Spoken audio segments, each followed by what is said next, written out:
Think, ponder, reflect, and consider.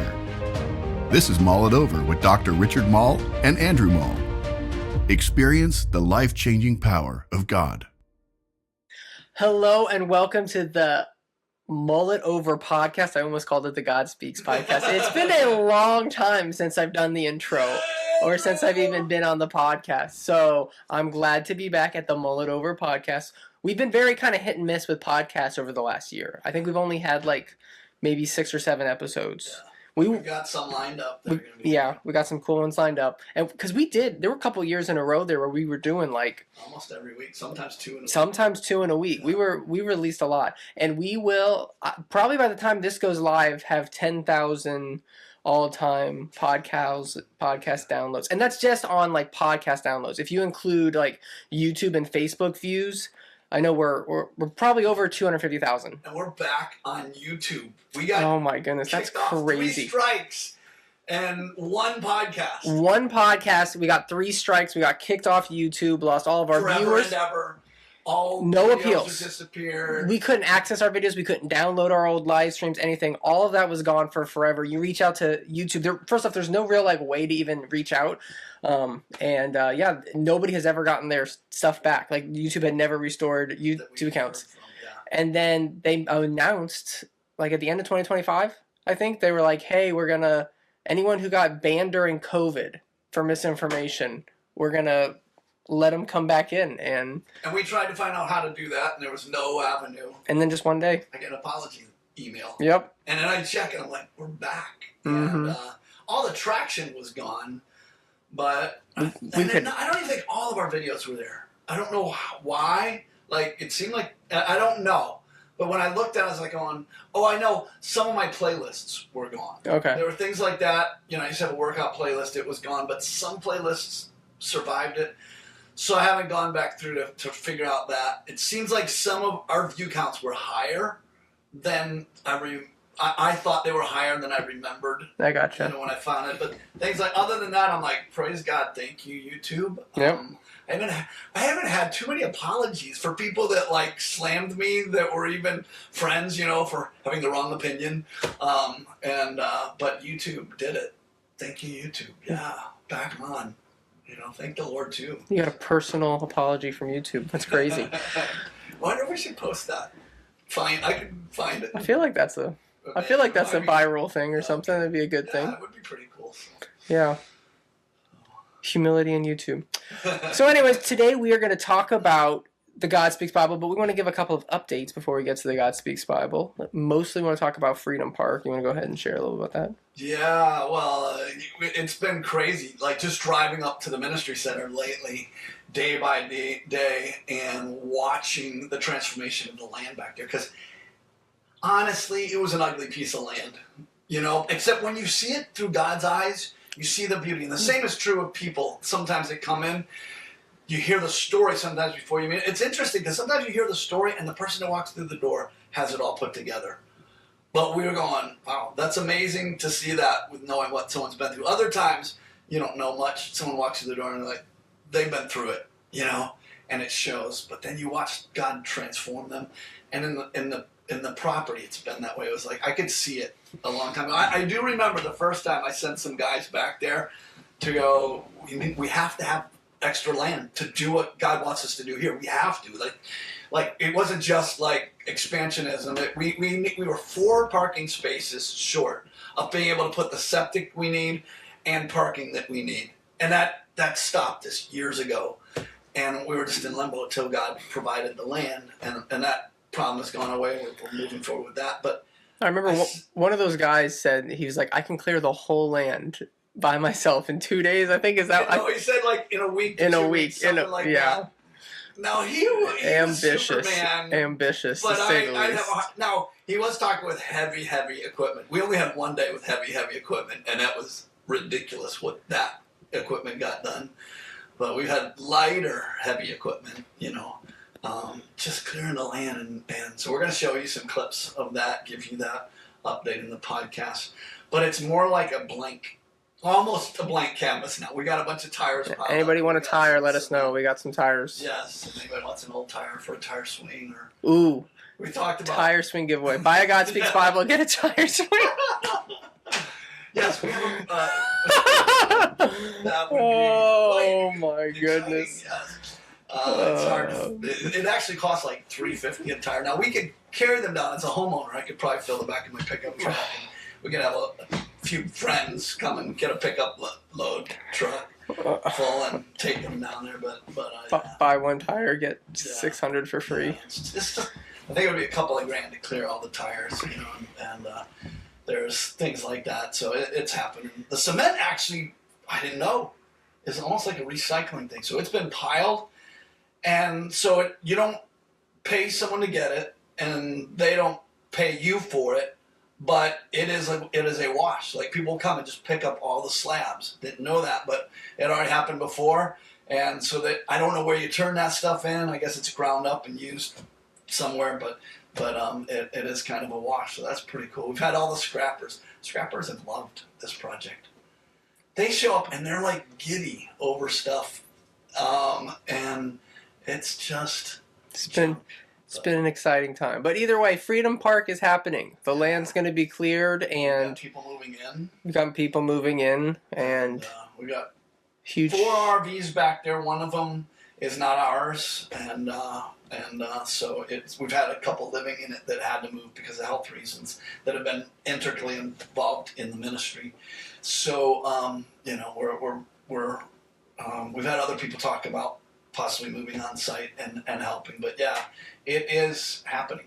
Mm-hmm. And so if you have a double wide you want to donate, or an RV you want to donate, or if you need a tire, let us know. We got Freedom Park is happening, and Yes. we're getting excited. We're about to start filling it up. yeah. So What's interesting is we've had a lot of talk and a lot of focus, so much energy behind God Speaks Bible. I don't think everybody realizes the connection between those two, and it's not like losing focus; it's laser focusing for a season. We are all excited about Coco's marriage. She was living here on site and really helping coordinate a lot of the facets of it. And we are, between some staff members, we are really praying because we need help. There's a lot of, what's the word you used about what you see going on? we're at like a fulcrum point, Yeah. like a pivot point right now with OLF. Yeah. Yeah. What did you mean when you said that? I was saying, so it's like we're probably in the lowest financial spot and the least staff and, all this other stuff. But we're also at this point of like, we're, the closest we've ever been to having Freedom Park up and running. We're the closest we've ever been to having OLF be financially sustainable without monthly donations.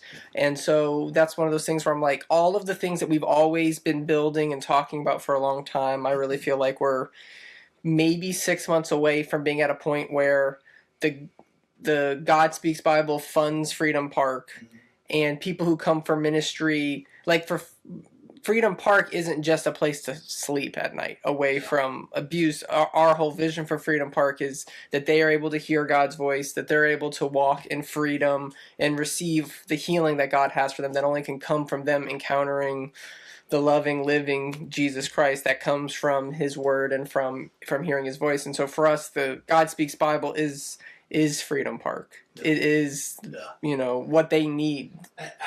I've heard a lot of people that don't get that connection. They don't get God Speaks Bible. And today's podcast, I'm gonna focus a fair amount on that because I want people to see what God is doing, and it's pretty incredible. But the vision has been, not that we wouldn't still probably need to fund and through donations, but the thing is, we don't want to be using the stories of broken people to try to get funding, and we don't want to receive. I'm open to government funding without strings attached, but I know almost every organization that is getting it has different requirements that affect all that, and really believe that the Lord has said, I want that to kind of be off the radar screen, and He wants to fund it other ways, and when when he told me to focus on God Speaks, it was one of those times where I'm like, la, la, la, la, la, la. I don't want to hear this, because I was like, I knew everything that entailed. I knew the amount of work that was going to be involved, and the, like, it's a mountain to climb in some ways, you know, and I'm like, people would be more excited often when we talk about Freedom Park, but I believe that the Lord wants to do it in a different way, and so that's, I believe I can see it, and it was exciting to hear you say that, because I was like, I think you can see it, you know, and so we'll share more about God Speaks. What do you remember about the beginning of God Speaks? It affected our whole household, our family. I didn't really connect. Like you had done Bible studies before where you're like, I'm doing every passage on this, you know what I mean? And so you kind of talked about it, but I was just kind of like, okay, he's just doing another study, you know what I mean? He's just, you know. Yeah. And I don't think I really, and then you were like showing me, you're like, look at all the like highlights I've done. And I'm like, you're highlighting the Bible. That's cool. Awesome. You know what I mean? It wasn't until you printed like a paper, like the paper cover paper Bible. And I like flipped through it. And that was before you had done gold. That was, I think, before you had done some of the other colors. Yeah. And that was when I was like, whoa, this is like, serious. Like, and then you were like, I want your help. And so I remember the first time helping, I was just like, you've done the entire Bible this many colors? Like, this is like I spent 8 hours one time, and I was like, I feel like I did nothing. You know, and like, I know like even reading through the Bible once in a year for a lot of Christians is like, I did that one time, or I have on my bucket list before I die to read through the Bible in a year. And I did all of Job last night. I can't tell you how many times I've been through it because I'm going one more time. So yeah. But I think if I remember correctly, you're gonna have to correct all my numbers, but you read through the whole Bible like 11 times one year? Not in 1 year. What was the most in 1 year? I think the most in 1 year is it's hard. Completely front to back was 4 times in a year, but I'm reading sections again. Yeah. You know, over and over. So. And then you read through the whole Bible for the gold in how long? It was like 12 days. 12 days. Okay, I thought it was 11 days. So 12 days. Like, you literally sat there for 16 hours a day and went line by line reading the Bible. But I still played with my kids. Yeah, well, I'm not saying you didn't. I still cooked. But yeah, for the most part, it was like every week. But like, for me, I'm like, I don't have the ability to lock into something. Like, there's nothing that I've been that, like, able to hyper-focus on. And you did it for, like, it was, like, over a year that you, like, and it was, the thing is, like, it wasn't, like, during office hours. Like, you woke up at 4 o'clock in the morning, and you would do it for 6 hours, and then you would go into the office and get some stuff done, and then do it again for 6 hours. Like, you just, 7 days a week, hours and hours a day, just read through the Bible. And so I could usually sustain 4 or 5 days, and then I would hit a wall, sleep all one night. Yeah. But it was supernatural. It felt like supernatural. I think there were seasons where I could go 14 days with 3-4 hours of sleep. It was like, it was crazy. And so like, it was one of those things where like, once, because me and some interns, we had like 8 interns this time, and we started going through trying to find mistakes.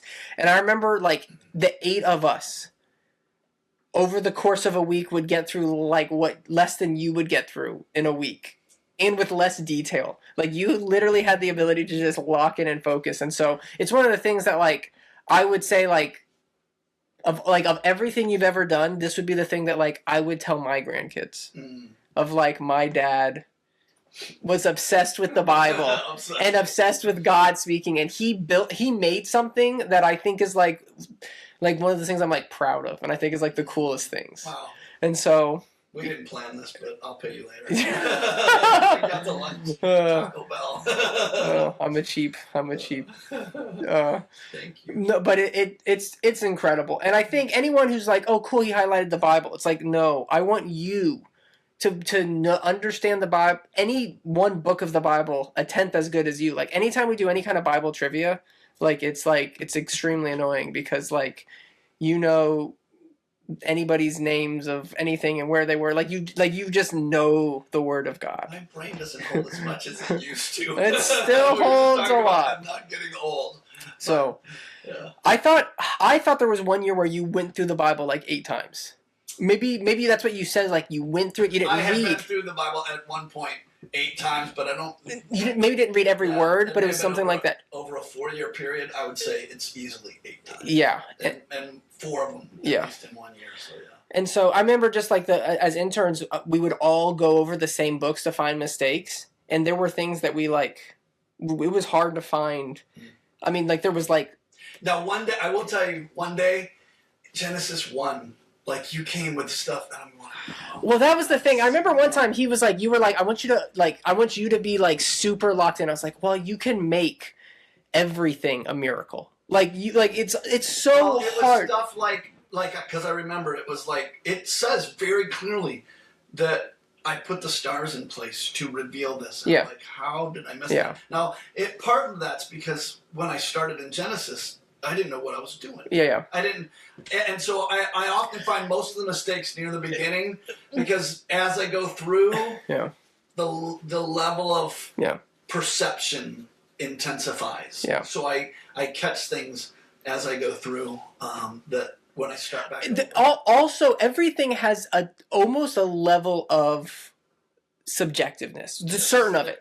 So, like the gold, like for example, miracle signs and wonders, like you could almost highlight the entire Bible gold. You can highlight the whole Bible because it's God's word. Right. So that's where there is a tiny bit of a level of, which I think you had an eye for it, that there were certain things I would ask questions for, but you're like, well, so having read through the Bible, 8 times in 4 years. Job is an example of one of those today because I was going back through it, where Job's friends, God says, you darken my counsel. So sometimes they're talking about God, and it would even be a truth, but I didn't colorize it because God's saying, it's kind of like religious people misusing truth. To harm a friend, and so I made that choice to not colorize that. Song of Solomon is there are so many of those. There are so many of those where, but then there's the things where like you found a place where the red letter Bible missed. Well, that's where like one place. But like I'm like there's nobody that I've ever met in my entire life who has read the Bible or knows the Bible to even come close to catch that kind of thing. And so like that's the level of study where I think that like even just a disclaimer at the beginning of like you're like I am human and I believe God inspired me through everything, but like this is one person on Amazon that was like gave it low stars partly because what he doesn't believe God still speaks. Right. So he thought he was buying an NAT Bible, but he focused on that. He said even in the beginning this guy states himself that he's done the best he can do, and it's not perfect, And I was like, man, that's just reality. Yeah. You can't. Nobody's perfect. I will say there's more fear, like holy fear. Yeah.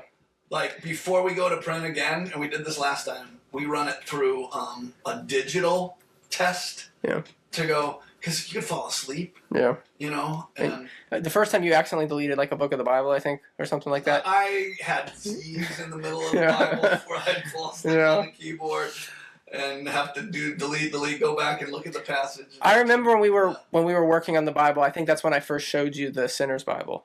Yeah. I think when at the beginning. You found that? Yeah. Because I've shared that story. Tell the story. Yeah. Well, so like the Sinner's Bible, I remember it was I was in like 8th grade or something like that, and I was like, "What's like the most expensive Bible?" Like I just want to look it up, and so I look up most expensive Bible, and it's a Sinner's Bible, and it's like it's not actually always the most expensive, but it was like the most expensive on eBay. I think it was. It was like an original copy, which was they had a print. It was one of the first like press or whatever prints of the Bible, and they left 3 letters missing. Well, it was actually a couple other places they were missing. Oh, really? But the famous one that they were missing was "Thou shalt commit adultery." And they left out the "not," and so that became a very famous thing. But that's kind of like the guy lost his license. I think they burned down his building, and all of the Bibles were burned, and that's a little scary. Yeah, I haven't looked at that story in a while. I want to get it accurate because I was like, did he lose his life or his license? I don't know, but the kingdom was not out. It's interesting when you read about when they would like copy over the Bible. Like there were stories of like like when they find the Dead Sea Scrolls, it's an exact match. And when they would copy the Bible over years, they had like all these rules, and I've heard all kinds of different rules. I'm sure I'm going to misquote some of them, but some of them were like, if you like, you couldn't make any mistakes. If you made a mistake one time, a new writer would come in. Like you had to be so perfect and so focused, and so there are some people that are wired that way. And I'm not wired that way. No. It is weird because I don't see myself that way, but it's almost like there's a grace to have a level of detail that is not. I'm going to say something to you. I don't know if you're going to like it, but they say that people with ADHD have a superpower, and it's hyperfixation. So they can't focus on anything, but sometimes they're able to focus on one thing. My family. I got a few people close to me with ADHD. So I see that with you. There are days where I'm like, I can't keep my dad on like focus on anything that we're trying to get done with the ministry, and then there's other days where for 4 years you can focus on one thing in a way that I could never do it. And so delete this part. No, I'm just kidding. You save up years of not focusing for no, I'm just kidding. So yeah, the early days of the God Speaks Bible, it was one of those things where I think like the first time I read that you gave me the paper, I was like, this is done and good. And then you went through it for 3 more years. And even then... Were you aware of the sacrifice we were making as a family during that time? So, you said things like you're taking less pay and that kind of stuff, but my life wasn't affected, really. You know, like... It was miraculous because we couldn't make a mortgage payment for a year. And it was... When Paul one time said, I was compelled to go somewhere, I looked up that word because and it literally is compulsion. It's only used that time. And I was like, I can't not do this. Like, if somebody killed me, I believed that it would be finished. I believed you would pick it up. It would happen. That would have to be an act of God for me to... I just was like, it will be done. And, but yeah, we took half salary.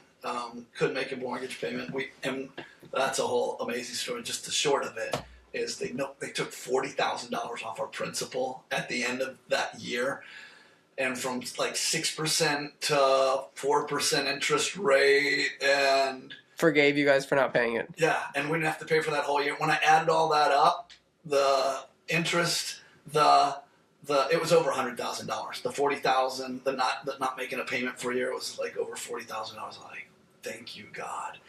When God calls you to do something, you can't outgive him. See, you have more faith than, your faith gives me anxiety. It really does. The amount of times... Pray for my wife and my son. The one that I always bring up, I'm like, my dad has, reckless and, not... what's the word I always use? Not logical, not reasonable. No, it's illogical faith. Or oh man, what's the word I always use? Reckless faith. You have a reckless faith. There are times that I'm like, that is reckless. That is not, I gotta be organized. You gotta ducks in a row, all that stuff. And I remember one time you asked me to get volunteers to put insulation over there. And we had no money to buy insulation, and we had no insulation. And I was like, I'm not getting volunteers. We're not I'm not gonna have people show up here. We're not gonna have it. I don't know if you remember this. And I do remember the story of how God provided. And then the day that you are telling me to get everyone, I think only 2 people show up to help volunteer, and you get a call that morning from someone who's like, hey, random, but I need someone to come pull out brand new insulation from this house. You can have it. I don't know if you need it, but will you come? And they rented the truck too, I think. And they paid for the truck for us to go and get the insulation for the building. And to me, blown and yes, and we only had to buy $100 worth of insulation. It was exactly what we needed, up to $100. I think was total what we needed to finish everything. And it was one of those things where I'm like, that is reckless, that is foolish. We should not have volunteers. No, but you're like, this is the day we're doing insulation, get some people, and we're going to figure it out. And to me, there's enough of those things where I'm like, it's going to work out. I can't do it myself. I can't, have that kind of faith. I still struggle with it, but... I still remember the garage sale story of, it was one morning, there's no garage sales, it's wintertime, and you're said something this is a hopeless garage sale morning. I was like, I have hope. I don't remember it, but... And I said, my hope is that we find Tacoma WeatherTech floor mats. how long was it? I think it's the when I next said next that? garage sale, maybe. Yeah. We pull up, and I'm walking up, and it's a big garage sale. And Andrew goes, "Tell me, how much are the floor mats?" And I look over, and I'm like, "They're WeatherTech." Yeah. And I'm like, "Where'd they come from?" A Tacoma, and it was like $100, and they included the trunk mat, the back, the front, and all that, the side things, and it was like, no, I think it was 100 maybe. Yeah, we just got in the car and we left. Yeah, it was just like, no way. And like, we have too many of those kind of stories Yeah. over the years. That amazing. We've gotten very sidetracked from the God Speaks Yes, Bible. we have. But yes, that was a tough season. You had a lot of faith. You locked in. I like now that I'm like I own a house and I have kids and I can feel like that's a huge sacrifice. Mm. Like that would be really hard for me to do now, to have that reckless faith, foolish faith. Yeah. Sometimes when you have a vision, you see things and it feels like nobody else sees it, but you're like... You have more visions than anyone else that I'm like, you see things, and there's so many of those things that you've seen that I'm like, he'll probably end up figuring it out, like, and see it. I never see stuff that way usually. Sometimes it's vision, like we have vision, but sometimes when it comes from God, I don't even see it, but I know I've heard it. You're just doing the next step. And I'm like going, like this time with God Speaks, I honestly struggled to see it. I've had the vision for it for a long time, but practically speaking, I knew the work involved. I knew this was at the end of Milton, recovery. The ministry's in one of the lowest states, and the Lord said, "This is what I want you to do next." And we've lost staff. We have missed 2 seasons of fundraisers. Now it would be like 3. We've done a couple of small things, but what we would normally do to sustain the ministry, we really haven't done in like maybe 2.5, 3 years. I don't remember. We've done a few small things, but I was going, yes, God, okay, God. At the same time, I'm like, I can't tell you, jumping back in, I'm like, I just, over and over again, there's times that I weep and I go, thank you, God, that I get to do this again. Mm. Because it's that life transforming of my life. Like, it's been a rich season, so it's a good time to transition, to tell people what's going on. We've mentioned it, I know on some podcasts I've said exciting things going on, but yeah, I want to share with you. This right here, I don't think we have a full box left. Hope for Her just bought one of the last boxes, and we don't have any in a box. We just have a small amount left, and we've stopped selling them. We're holding on to these. And but we will get the purple back, okay? There are people that would mutiny if we weren't bringing the purple back. I can't believe Hope for Her is one of those.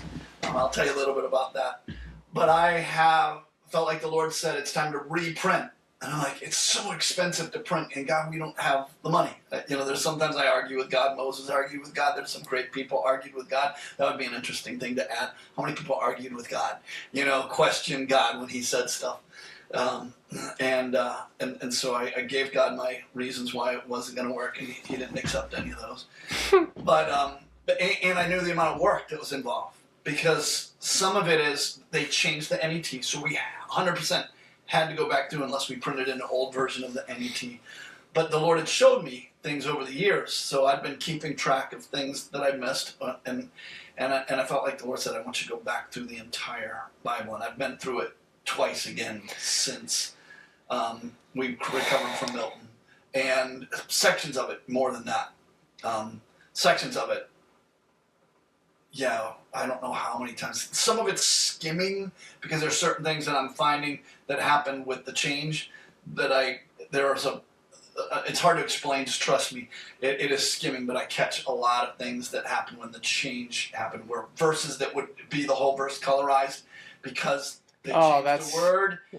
I can see the beginning and the end are not colorized, and that's what happens when they change just a word. And some interesting things that I saw that they changed. So I'd love to find out the perspective of why some of it changed, and I can look that up. But I can skim through. So there's things like that I've had to do. Other people have found some stuff. but going through it, I've added a lot of gold, and that's a cool one because the gold is miracles. And so I was hyper focused when I first did it, and it was parting of the Red Sea, fire falling from heaven. There's tons of those because God specifically said, I'm doing these things, the plagues and all this, to show the nations. He was saying that this is a way that I speak. This is a way I reveal myself. And I was like, I had done all the colors, and I was like, la, la, la, la, la, la. I don't ever want to do that to God. God kind of knows he gets my yes unequivocally, but he puts up with my, oh, are you sure, God? I really don't like this request. You know, he'll put up with that. But the answer is yes. You know, are you willing to do this? One of those was, would I shave my head? So I started the year, and all he had to do was go, would you do that for me? Not asking me to, because I was talking with him about vows, and I was like, well, for any reason I've never made a vow. And some of you can study biblically, but they would shave their head as part of the vow. And I was like, I don't want to start my vow that way. And as soon as he said, would you do that for me? I was like, it's done. Because I want to always say yes. And I don't, but some of the big stuff, it's just like yes. So when I dove into the yellow. But anyways, this time, one of the changes is something I didn't see, because it was actions of God. And so there's a lot of different things that I can explain, but one of the ones that really stands out is in the New Testament, salvation. It was a moment, it was an act, the death, the burial, and the resurrection, but it is also a continuous work. And so when it's described, it's describing what God did. Mm-hmm. And so anytime that salvation, redemption, all of these things are described, I'm going, it's describing the greatest act in all of history again. And so I highlight those things because it's written in an active tense, you know, what he did.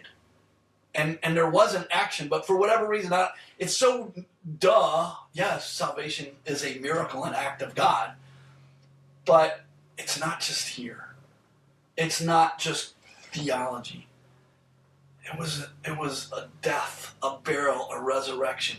All of it points back to what he did, and so that's a lot of color in the New Testament.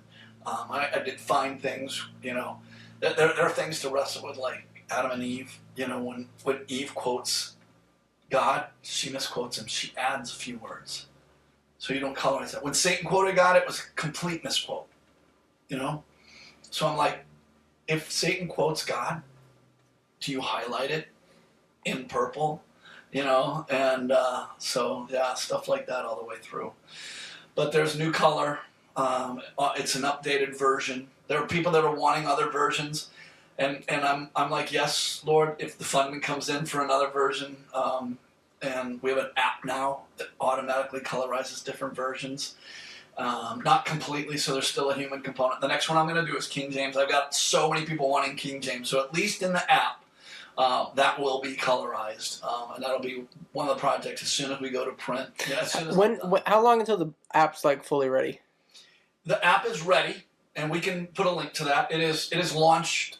It is launchable. Like, it is usable. Download? You can download the app? No, it is not like on the App Store. It's called a web app. Okay. And so, but it functions just like an app. Downloading it, finding it, you have to go to our website. For the time being, there's too much cost in the App Store, and when you're giving away a free app. So that's one of the reasons why now we're still working through the business plan of that, if it's funded, how does it fund it and stuff like that. And I haven't had time myself to wrap my head around it. Don't have anybody in-house to help, but it is amazing. And God's already breathing on that, going global. People are using it. We can put a link to that. But the full app, we owe a little bit. So I will get to an appeal in this, and I want people to hear, but the guy that's developed it has done a lot of it by faith. He's donated a lot of it, but we have a last payment of him for where we are at. But everything that we want to do is outrageous. There will be an AI component, and I've used a lot of Christian AIs. The work that I've done, like, trumps what I find in the AI in almost every arena. So we will be inputting into a version of AI. And the guy that developed this, that's what he does, internal AI. And God's connecting with people at a global level that are supposed to be some of the best AI people. I don't know how you figure that out, but so that'll be a component. The part that I'm excited about is the note taking, not note taking. What am I thinking? Journaling a part, because I want people to. For myself, I write down my dreams. I write down what God speaks to me every day, and I put it in notes right now. I haven't found a good journaling, but I want one that's specifically designed around God speaking. Where you can audio record your dreams and stuff like that. All of that's on the planning, but we would need resources for that. That I'm not trying to raise funds for it necessarily until we get the God Speaks Bible printed, because that is at hand. We're past the book of Job. I don't know exactly where we're at, but past the book of Job in laying it out, the final layout. So we could post a link to just Genesis. I've got that. You can see what the new look is. There's a new look that's improved. We're going to India for printing. It looks like I've got print quotes from different places, and there's a little bit of competition there, but right now the best one, and we are going to go with top grain leather, because so much of the cost is in the color. So it's a premium Bible because of that automatically, and cover usually drives the price up, but it's the cover is not where the price is with this. It is, and so we're going to be able to do top grain leather, and we're going to still do some imitation leather, because it's hard to get the purple and the blue, and we can't do it without purple. You can dye leathers, but there's issues with that, and so this will be a little bit lower priced version, but we're going to be able to give an amazing price for the top grain leather. We're still nailing down. We got buffalo, goat, and sheep, and there's benefits and drawbacks to different ones. And so we're gonna have one that's a dark brown, like what we have. I've got that one in here, I think. Andrew found me one. That was amazing. That actually, I don't know if I've expressed how. Okay, so when we got that means. when we ordered originally 10,000 Bibles. Yeah. And we have how many left? Maybe 600? And they're almost all the hardback. We sold all the imitation. We sold all of the genuine leather. We only got 100 of the genuine leather. And so I remember when we first got them in, I was like, I want this. This one's mine. I want to keep this. And it looks brand new. And I have kept it. I usually have kept it in my car. Which is amazing. It's been my travel Bible wherever I go places. Just that I always have a Bible in my car. And I've had that thing for how many years is that now? 12 years. 12 years. Yeah, I had somebody tell me one time, they were like, people used to, when I was in high school, middle school, and you'd go to youth group, everybody wanted their Bible to look really torn. Yeah. Look at how much I've gone through it. Yeah. And it's all messed up. And so I don't know what it is. I was just always I want my Bible to look like I've taken really, really good care of it. And I usually don't highlight in my Bible. And that came from Oscar Moon, but he was like, if you highlight or if you underline, you're looking forward, or you're expecting, or you're going to remember what God spoke to you then instead of letting him speak to you now. So my Bibles, there's no marking in them. There's nothing. And I try to keep them looking I always unfold the pages so that they're never creased. So they look really, really good. And so, but we sold those genuine leather the first year. Or gave them away. Or gave them away. That was 15 years ago. Yeah. Right? And so, is that about 15 years ago? I even gave them to previous board members. And yeah. Stuff so we had no genuine leather left. And so when he decided to go back into it, he's been using my Bible to kind of show things. And so I was like, I'm going to find him a Bible. And so I went on Amazon, eBay, everywhere. For a long time. And what was crazy is the first time I looked, I found it on Amazon and I ordered it. And they were like, oh, actually, we don't have this. And then I go on Facebook or eBay. And I found two people who were selling it. I ordered both of them. And both of them said, hey, we actually don't have this. And then over the course of the year, anytime I would find anywhere, they didn't actually have the genuine Bible. And so I just kept looking. And then somebody posted on eBay and I bought it. And now we have two of them. Brand new. Like Yeah. the day it came out of the box, amazing. Yeah. I It's a high quality, oh yeah. like leather, and the paper. It's the silk paper or whatever it is. No, What's I don't know. But it is high grade. Yeah. Paper, everything about it, gold foil around the outside.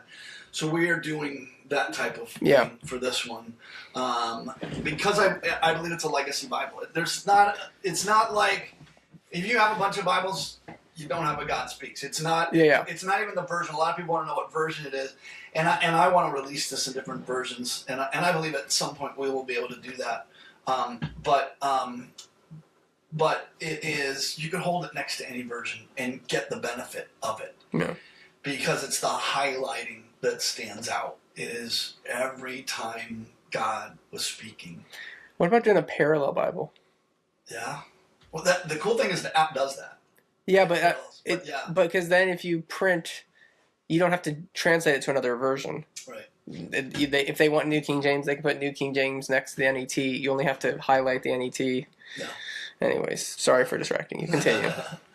So the cool thing is the app is it colorizes it all automatically. Yeah. There's still a human component, so that will all be coming. But it has impacted people's lives, and it's interesting because I will tell you, I have faced more discouragement lately than I usually do because we're getting so close, and the resources are not there to print, and yet I have so much faith that it will be. But there are days that. It seems reckless. One time we didn't have payroll, and I knew it was stressing you out financially. And Mom has had so much faith; it's been amazing. And she wasn't necessarily stressing out, but she was going, "We have to figure out what to do about this, And it just it was. I was having a hard time that night. Yeah, and I just sat, and the enemy just started going, "You failed. You always have." Because our ministry is never. People think I do this for the money. That is not. I even drive a nice car. Our house looks amazing, and none of it makes any sense. We do so much ministry for free. Nothing we do has made sense. Now this is, I believe, starting to make sense for the first time. But that's not why we're doing it. We're doing it to fund the Freedom Park and be able to be self-sustaining. And by self-sustaining, not pay your salary, you hire other people and be able to take care of widows and orphans and the people who were in sex trafficking through Freedom Park. That's the. Yeah, we'll share a little bit about why I believe that that's proving true a little bit. But I did want to just talk a little about some of the testimonies. I got one in an email that. I asked him, can I share this? Because the timing of these, I've probably had some of the most encouraging things happen lately. And that's when I feel like it's the wind, it's the breeze. God's Spirit is blowing. So I got this one from a pastor's wife. My husband and I received your book from our friend, Tom Ben, I guess I'll just call Tom out. He's a good guy, and he's such an encourager. And she had read another book, Art of Hearing God, and it changed her life. She said, but your book expanded the topic even further. I enjoyed this study so much and look forward to the lessons each day. During the listening portion, Holy Spirit revealed the root of fear I've had about gas stoves, taking me back to my childhood. So I'm like going, this is kind of ministry stuff we do, and we didn't write that into this book. But it was pretty cool. She goes, my sister and I were alone one winter morning. My mom was at work several minutes away. We were cold, and the gas heater wasn't working, so I called my mom and asked her what to do. She told me to light the pilot light. I tried to light it with a match. Striking the match and lighting the pilot light scared me. I was probably 12 or 13 years old, and I couldn't get the pilot light lit. Mom called my aunt, and she and my uncle came and picked us up and took us up to Grandma's house where it was warm.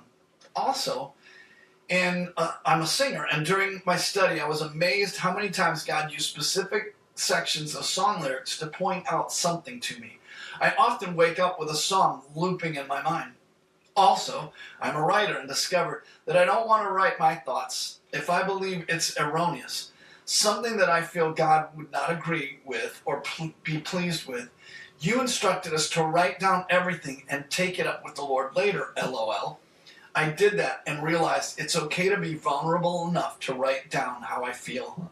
I want to pause real quick because late one morning I was listening to God, and it really was more of a lament. It was that after that night, and almost everything I wrote was God.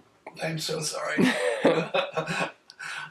You picked the foolish thing, absolutely, and it's not confounding anybody. It's just foolish me, you know. I'm like, it was one of those lament psalms, and and I was like, I would imagine David sometimes was like, can we leave that psalm out, you know? So, anyways, they got my diary and they put it in the Bible. Yeah. You also mentioned that sometimes God speaks prophetically to us through a vision, a dream. However, some things are between me and God. I get so excited about visions, dreams, prophetic messages that I want to tell them. God bless my husband who listens to all the details of my dreams. I'm trying to keep them to myself and pray about them unless the Lord tells me to share them. I could go on and on about how God has used this study to minister to me, but I won't. I'll just close by saying thank you for writing this. I look forward to reading the Jesus Training Manual next. My husband already finished it and is reading your healing book.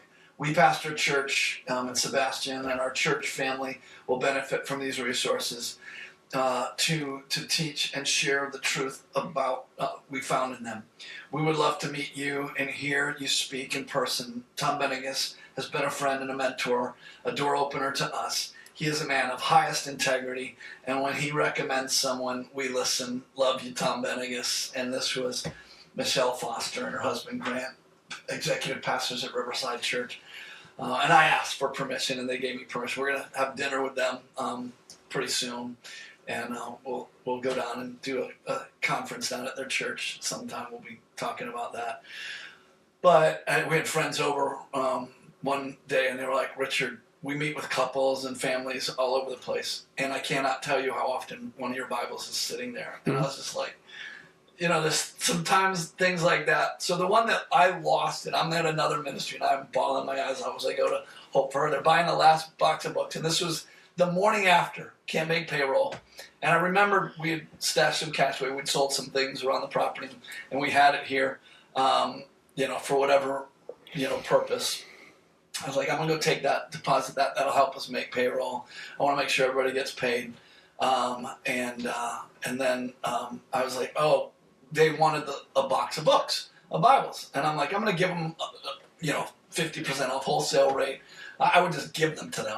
I may have in the past. I have many places, but they wanted the purple ones, which we don't usually give away because it's more expensive. And so I'm going to just deliver them. It's not about the check that they're going to write. It is going. It's kind of like checking some things off the list. And I love Hope for Her. I love Cheryl Hickman. So I get over there, and she's like, "Oh, Richard, that's so awesome. Our team's excited." So she comes walking out to meet me, you know, and we're, you know, I'm carrying this box of Bibles in. We set it down, and she starts going, "These are the Bibles." And ladies start gathering around.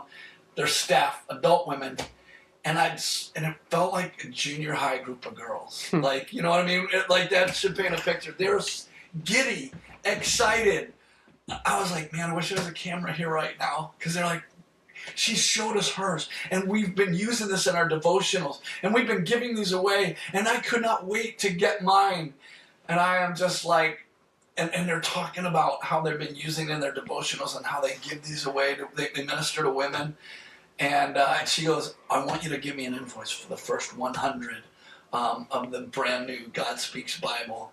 And she's like, I want to ask some of my board members if they'll underwrite 100 of these for us to give away. And this other ministry, they need them too. And this other ministry, and if you know Cheryl, she's thinking about everyone else. Before I leave, she gives me some of their lights. She goes, you're doing more video work than we are. Can you use these lights? Because I was like, we're going to need a little more lighting. And so she sent these out. She is just, and she wants to promote what we're doing. And I'm just like, man, you don't run across that too often. And so, but they're like, you are going to get purple. You are going to get purple. And I was like, yes. Now we are. We are.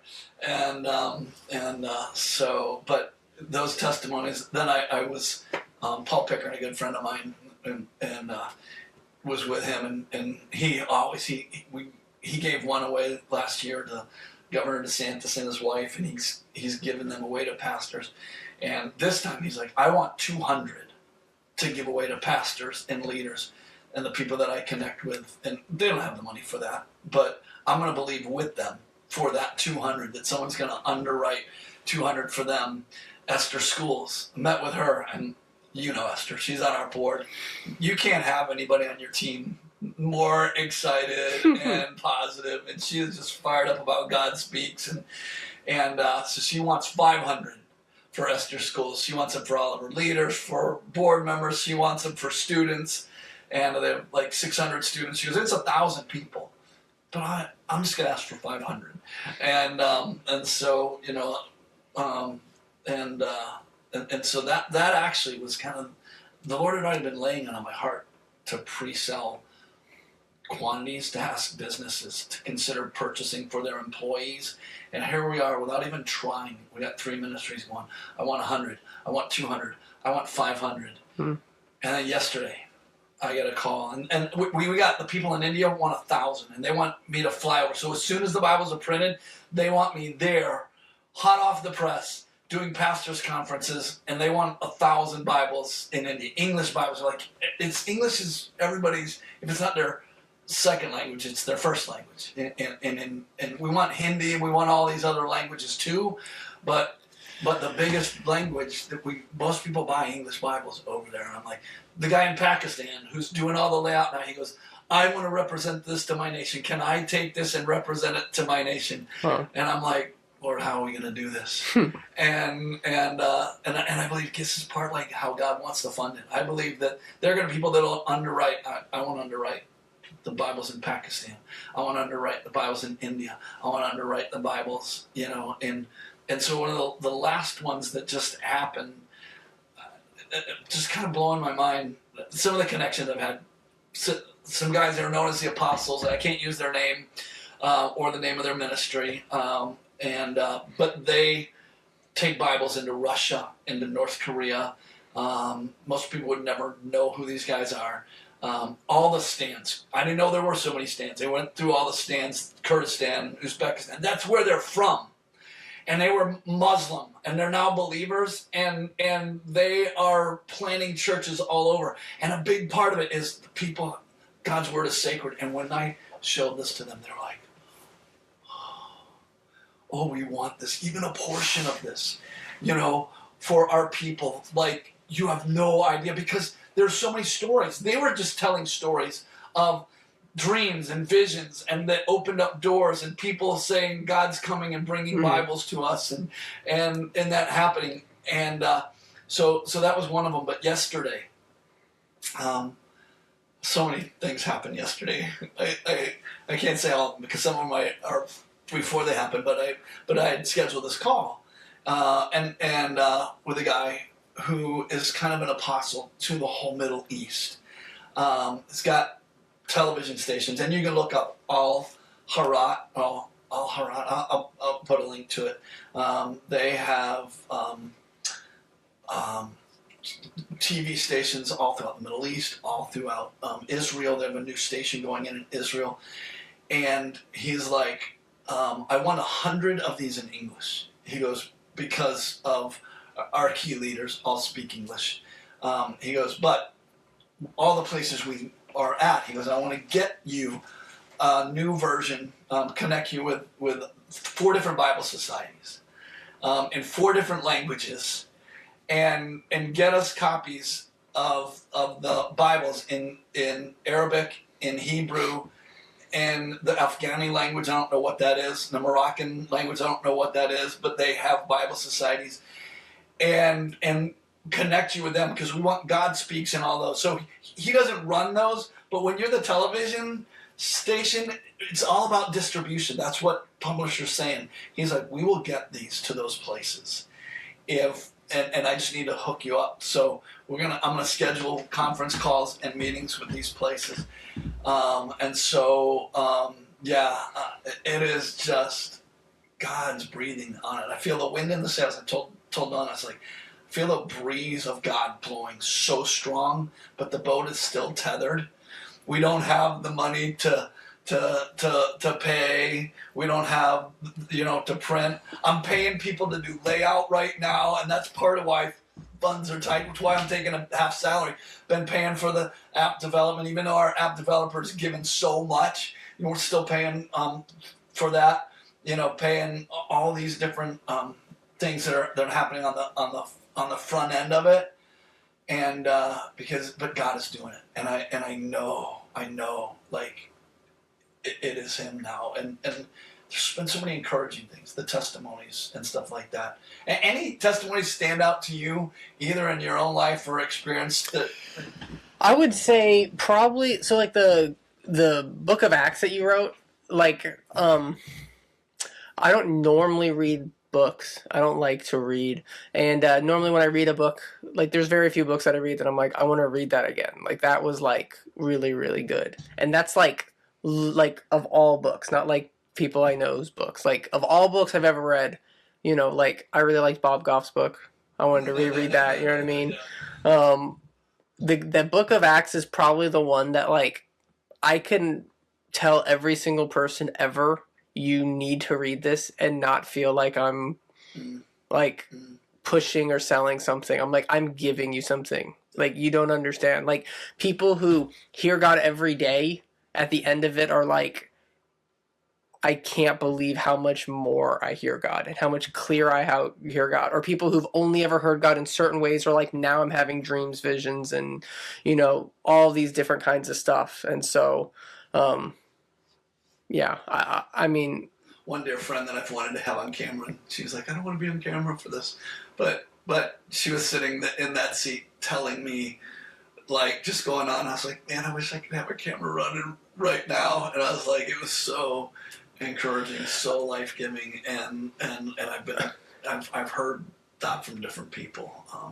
I've been through it. I've studied it. I don't know how many times, because I'll lead groups through it, and I'm like, wow, I didn't remember having that revelation. Yeah. I thought that revelation I got was new, and I had it years ago. So I would say one of the craziest stories when it comes to hearing God that I've heard was we did a conference for hearing God, and this lady was like, oh, you're the dreams guy. Will you pray for me for dreams? So I was like, okay. So I pray for her that she'd have dreams. And she has a dream that she's supposed to go to this certain church. Like she has a dream, like go to this church. She's never heard of this church. Church is like other side of town in the middle of nowhere. And she's like, okay, I'll go to this random church. And she goes to this random church, and there's 4 people at this church. And she's like, I definitely miss God. And then the worship is just 2 people, and she's like, it's like the best worship I've ever heard. And then the pastor gets up there, and he preaches to the 4 of us with like the best sermon I've ever heard. And I'm like, I want to come back here. And so she invites her friends, and she invites her friends, and the church goes from like 4 people to like hundreds of people, and gets to a new building, all this other stuff. And the pastor told her a story along the lines of like, I had been grinding at this church for a year. And I had hit the point of like, nobody's coming. We're not growing. We're getting smaller when people die. Like we're in the middle of nowhere, and they're like, our church is dead. And he found, I think it was a book from Lou Engle on fasting. And he's like, I'm just not going to eat for 40 days. And I'm just going to pursue God. And either God shows up or I'm just done and I can't be a pastor, and I'm not. And so during that fast and prayer is when she has this dream from God, where she goes to this church and starts bringing her friends. And she actually one day, I don't remember if she invited me or one of her friends that she invited me, and I got to go to this church, and I was like, this is like the coolest church ever.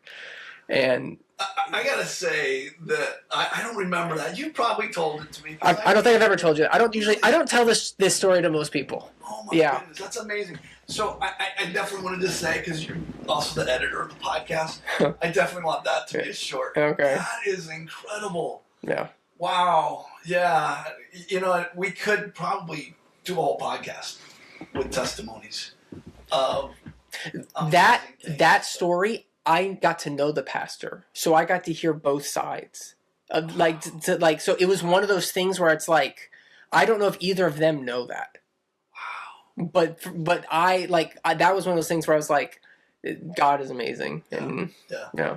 That reminds me of the one somebody told me about a time that I had heard God, and I didn't know it for several years. And I think I've shared it, the one with Brooke. One day I was like, somebody had attacked us in our ministry big time. Like, and I canceled appointments that day because I was like, I need a day to lick my wounds. Like, it got below my skin. It was such a rough day. And I had 4 things happen that day. Somebody sent $100,000 to the ministry that day. I get invited to be with Worship Mom on the worship team. It was like God's confirmation. That day. It was incredible. But I get this phone call, and I'm telling this friend that I was like going, the assault was, do I hear God? Mm-hmm. You know, and that I don't hear him. And she was like, Richard Mull, you stop right now. Let me tell you. I'm like, okay.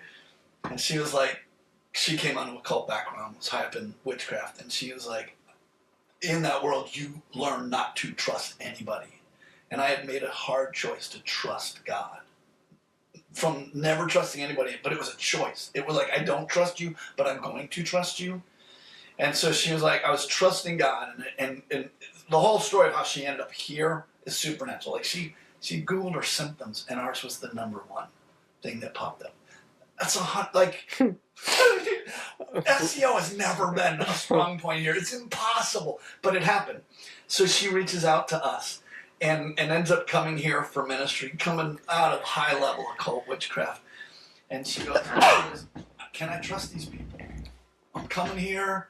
I think it's you, God. She goes, I need a sign from heaven. If this is you, I need your shalom to fill the room.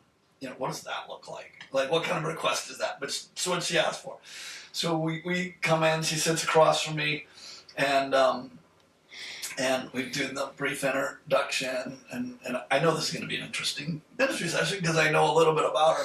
Everybody at the Women's Center is afraid of her, you know, and attractive looking, you know, young female, but scary at the same time. And I go to pray, and all I see is giant letters, Shalom. And I'm like, I'm seeing the word Shalom. That's all I see is like it's like neon lights, Shalom. And I'm hearing Shalom, and the Lord's Shalom is here. And I usually hear a whole lot more, but that's all I'm hearing right now.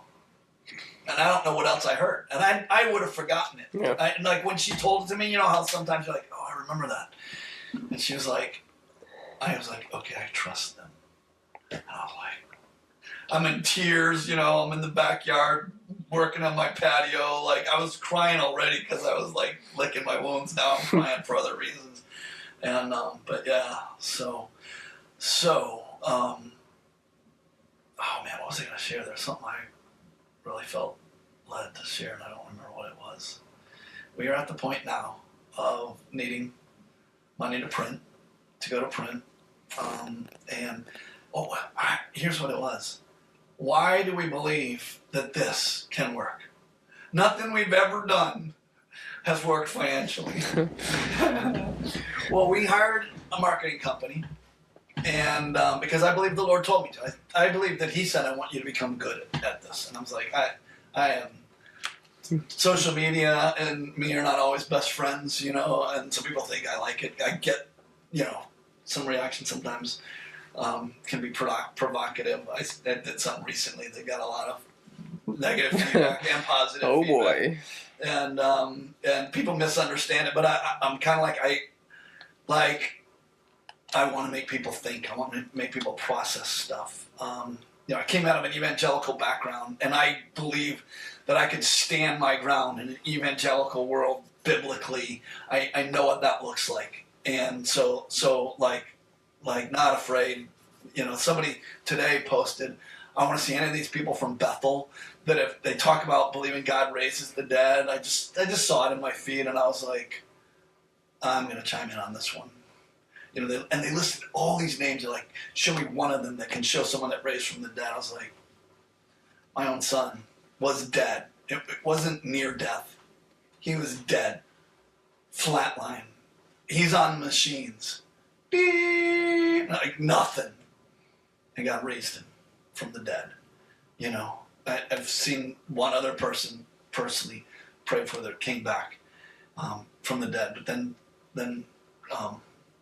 Jesse had to go and show me up and have like 10 in 2 years. And so I was like, I'm chiming in on this one, just because God that's who he is. He did it in the Old Testament. He did it after Christ raised from the dead. Jesus is the only one that called his own resurrection, but he's like, Call the I'm shot. going to die and I'm going to raise from the dead after 3 days, calling a miracle is something that doesn't even happen in the Bible very often, but it sometimes does, and I've seen that before. I'll just be real. There have been times I go, I believe you're going to see this, that it hasn't happened. I don't call miracles, but there have been times that I'm so sure, and it has happened. And it's always scary to do that,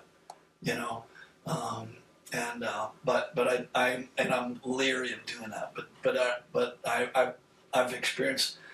I have only done it a handful of times, and almost every time I've seen it happen. But there have been times where I'm going, I believe that, and try to call it, but it's the kind of thing I don't encourage people to do unless you don't know.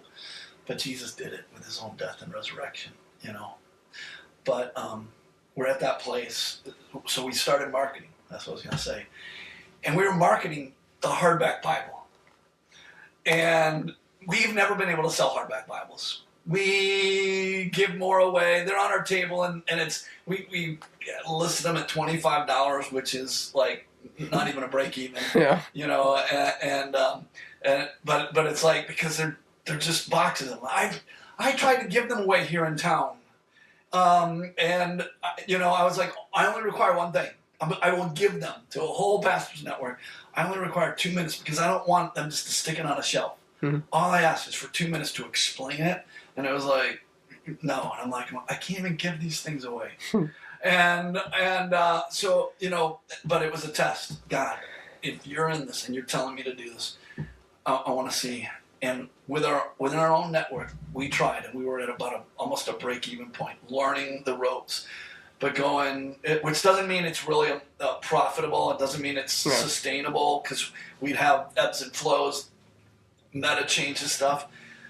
So God led us to hire a company, and so a lot of people have seen those ads. A lot of people that are watching us have seen those. Honestly, at times I was wrestling, because these are 12 years old. Yeah.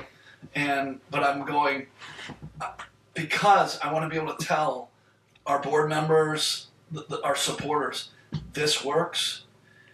It was incredibly successful. The hardback was a break even. It got to a profitable place, and bigger than that is we have so many new leads, new contacts, people that we know it's our family. People going, I'm hungry. I want to know God's voice. And have not perfected the art of follow up with them and connection building, but that's all a part of the big picture.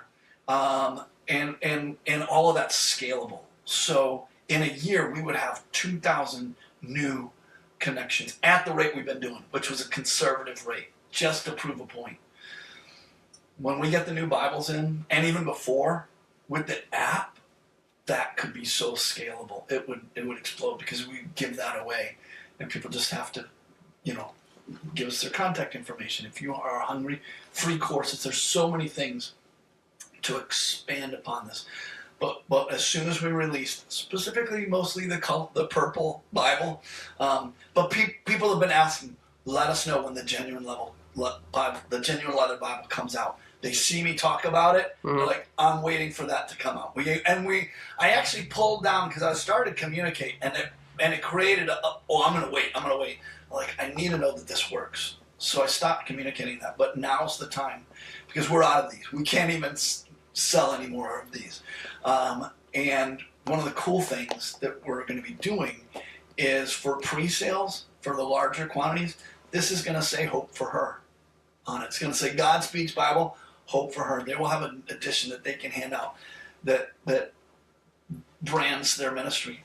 It'll say All Pro Pastors. We get the sponsorship for that. And so All Pro Pastors will be, promoting God's speaking, and also sharing this as a gift for people. Esther Schools, we'll be able to give away, and it'll say Esther Schools. Businesses, I'm not going to call any out. There's some businesses I have in mind, but that I believe might want to, could buy these for all of their employees, and as giveaways. Christian-owned businesses could give them away.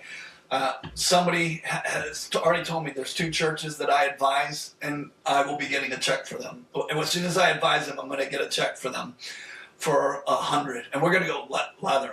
I only want the genuine leather. Of course, if the ladies are there and they gave them the option, they would probably go, we want some of the purple ones. But it is like going, we haven't even been trying. And that's the kind of response that we're getting. So we're putting together the website for this. It's not ready yet. It could be ready pretty quickly. But we're paying graphic designers to graphically design something that doesn't exist. So it'll look like the Bible exists. Of course, we're going to reproduce the genuine leather that we've had, and we're going to reproduce this. So we'll have those. But the other ones that we're going to do, we're going to produce those so people can have that sense of touching and feeling even before they do. We're also going to emboss some of these in advance. We found a company they're excited, giddy, that want to do the job. They're like, no matter what bid you get, come back to me because I will underbid it. And he's in driving distance, pretty local. Wants the job. He's so excited about it. And but the cool thing is, for all the pre-sales, they'll be done at the production, when the binders and the printers bind them, and so all the pre-orders, we're going to give the embossing, free. Afterwards, it'll be a premium. They'll have to pay for it because we got to pay for it. It's definitely not a free thing that we could give away. Probably at some point, it's like it's worth it for us to throw it in. But at this point, it's for 100 Bibles is the bottom end. We giving a wholesale price, and with embossing included. So some people maybe watching this may be able to sponsor some. Maybe one of these ministries, and you go, I want to sponsor All Pro Pastors. Paul, and how the guy just gives to everybody, and we have him on camera. He wants to endorse it, but also is like, I want to give these away, and a whole list of people goes through his mind, and he connects on a weekly basis with amazing leaders all around the nation or around the country, and wants them to know how to hear God's voice. Now's the time. People need to hear God's voice. And all of it ties back together. People sometimes think, you guys, where are you going? Well, this is meant to fund Freedom Park. We are understaffed right now, but I believe we're going to be able to hire the staff. We already have people moving in, and I'm like, please, Lord, less drama right now. Because we're all into taking some of the most heavily broken people and seeing God heal them. And I'm like, God, send who you will. But please, less drama now. I'm creating enough drama until we have things in place. But I've got people working on behalf of the ministry right now. Really, we've needed this, but helping drive even the zoning and all of that stuff. The pathways are cleared. It's hoops to be jumped through. But we have people now that are going, I want to help make this happen. I just got to give a shout out. Liberty Plumbing and Septic, Jerry Prescott, Lou Fry, they're kind of working together on a lot of that stuff. But man, Liberty Septic, it's their equipment that's been out here. They've been paying for the dumpsters to be pulled. He is so passionate about Freedom Park and wanting to help make that happen. And it's been so encouraging. You're going to see that footage in this podcast. Pretty soon, there'll be grass growing. There'll be swings. There'll be other things up. And Freedom Park will begin to take gorgeous, amazing shape. And today, you and I walked another piece of property And I'm like, God, I Calm down. I'm like, you have too much faith. You have too much faith. Stressing me out. I am like, Lord, I'm more than I can handle right now. But it makes so much sense. It's an adjacent piece of property, and I'm like, God, there's so many reasons that it would make sense, but I don't want to be expansionistic for no reason. So I was saying, God, if this is you, it's incredible, and if Freedom Park's on your heart, God, would you open up that door for that piece? It would actually give us another access place. It already has an abandoned mobile home on the property that completely restorable, and it's about the same size. We're gonna stick with right now. Help us finish Freedom Park and give us the Bible. That's what we're asking for. And at the same time, I do believe sometimes the Lord cares about land. And so we're not throwing that into the mix here, except that it's just like, God, we want only as big a vision as you have, but let us not think too small. And I do believe he says you have not because you ask not. And there's been people he set me in front of that he said, I've had somebody that's asked me several times, you tell me, what can we do for you? This person has vast resources. They're a huge giver. And the Lord says, not yet. Be quiet. And it was just recent the Lord said, it is time. And so this is one, I don't usually make an outright appeal on the podcast. Usually just kind of throw it in there in a really brief commercial. But right now, I believe the Lord wants me to go, it is time. The Lord told me, it's time to ask. And maybe you want to give $20 and you think, man, these needs are too big for that. $20 is huge. We're going to actually have pre-sales of the Bible up and running pretty soon. And you will be buying a top grain genuine Bible. It will be available.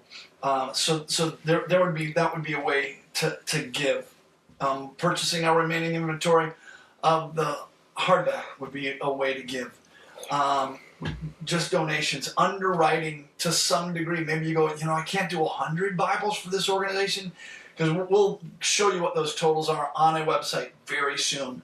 But I could do half of that, or I could do a portion of that, and so it'll be neat. I envision having like thermometers for each one of those giving things. So if someone goes, I want to give to the Afghan Bible. I've been praying for the Afghans, and I want to give to support that. That won't be on our list, because right now I don't know if the Bible Society will pay for that. We don't have that, but at some point it could be that, wow, that's a possibility, but it has to be sponsored.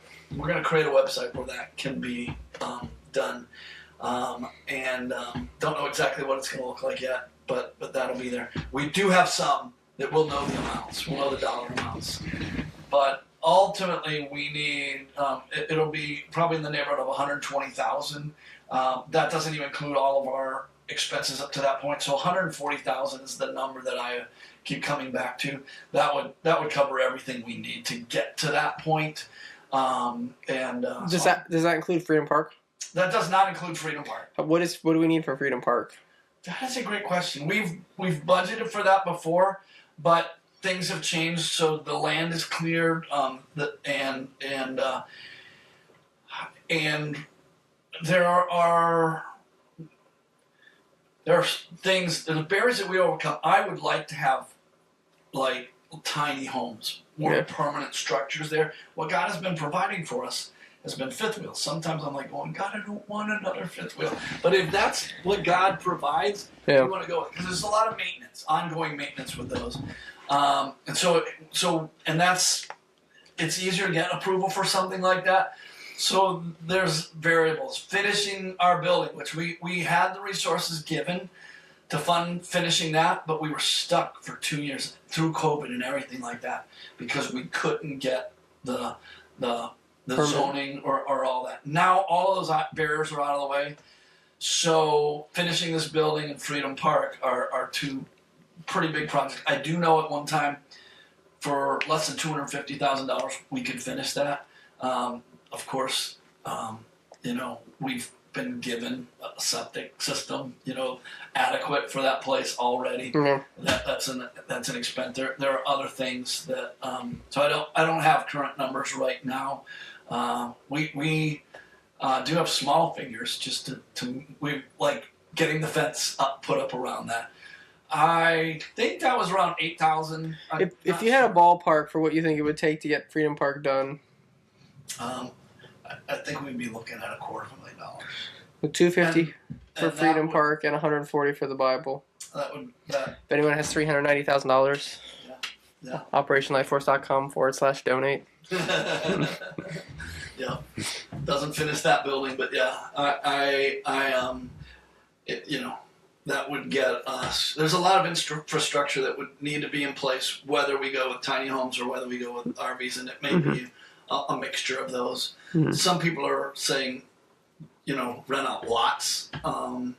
We have a ministry-minded couple that processed coming here, and part of it, the excitement over the vision, so we could have a mixture of people that are here to do ministry with people, be a part of the team, and people coming to get ministry and freedom, because Coco lived here for, I don't remember how many years she lived here. We've had different people live here, and I think we would need that. So we could have some of the housing set aside for that.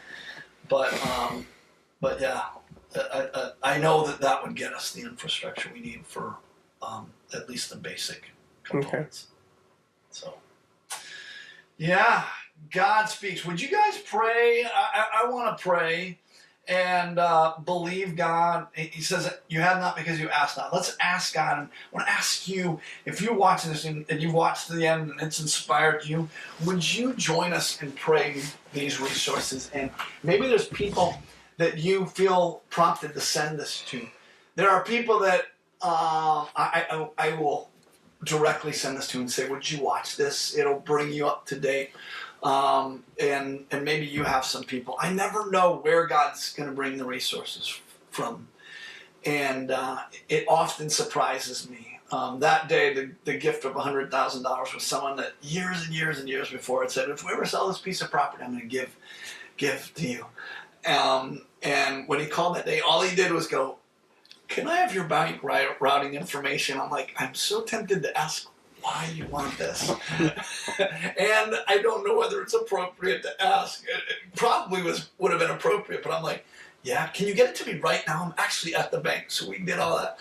And Don came to me and I said, could you check our bank and see what it says? And he had given $100,000. And I was like, no way, God. So you just never know where God's going to bring the resources from. We've got some amazing friends that have been very generous over the years. And one of the surprises was Jerry and Liberty Septic and Plumbing. It's got to add up to a ton of money. Man hours, equipment rental, dumpsters. Oh my gosh. I wish we knew.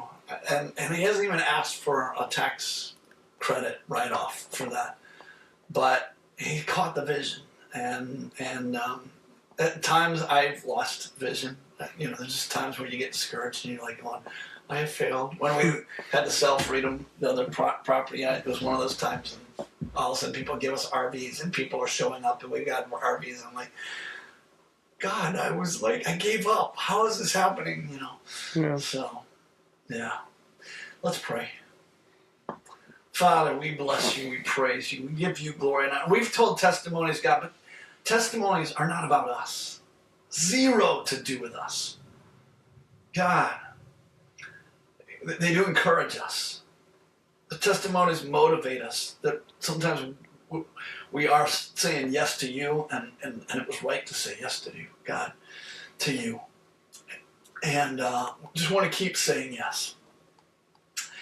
And I can tell you what I feel the breeze blowing so strong on what you want to do, and I feel completely helpless, and you've taught me that. Jesus said, I can do nothing 3 times except what I see the Father doing. And I just want to obey you, God. and it seems like I heard well, and the breeze is blowing. So God, I pray that you cut the moorings, that this boat would begin to rise, Lord. I'd love to take a full salary again. I'd love to be able to bring Andrew back on full time. I'd love to be able to hire other staff, but Lord, we are so committed that no matter what it costs, we're moving in obedience to you. And but I want to ask you to provide, Lord, for this amazing work that you have done. Thank you for it's grace. Grace is ability to do things that we don't have the strength for. And I don't feel like I can take credit for the God Speaks Bible or the God Speaks workbook or all these testimonies, amazing stories of people hearing God.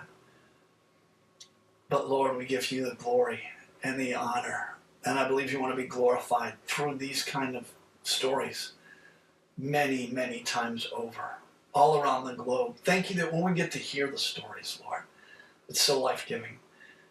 And I pray, Lord, that the people that are led to sow, Lord, would know that those stories are their stories too. God, those that have sown to get us to the place where we were. I think about Champions Church that underwrote the God Speaks Bible, Lord. A church underwriting a ministry and a Bible. God, kind of blows my mind that Nolan Edwards and Champions Church would hear these stories and go, wow, we invested in something that has paid eternal dividends. Lord, the others that have sown over the years, Lord, some that don't want to be mentioned, Lord, and God, I know Nolan necessarily wouldn't want to be mentioned, and Champions wouldn't necessarily want to be mentioned, maybe, but I just want to give a shout out, Lord, and appreciation to our board members and those that have sown, even those that walked away believing that this was not of God, and but they sowed to help us to get to where we were at the time. Lord, I just honor and respect all of them, and thank you. Thank you, Lord, for those that are about to sow into this. I don't know who they are, but I know it's coming, Lord. And so, Lord, I just want to thank you. Thank you for Andrew and Dawn, my family members, Lord, that have endured the lunacy of some of these steps of faith, Lord. And I've told you throughout this year, listening every day, Lord, I know you got the wrong guy. I don't know how to pull this off. I don't know how to do this. And you've listened to me, but we're on the journey together. And God, I pray for blessings to flow into Andrew and to Dawn and into my children, Lord, for not walking out on me, Lord, and for standing even when we didn't have enough to pay all the bills or go to all the places or do all the stuff that others did, Lord, but you were there, and don't feel like we've really lacked. We've watched you do what only you can do. We bless you and praise you and thank you, Lord. Anything you want to add to that prayer? Thanks for being back on the podcast. Yeah. And I think you added a lot. I almost got in tears a few times. And hope this was a blessing to everybody. And keep this in your prayers. Thank you.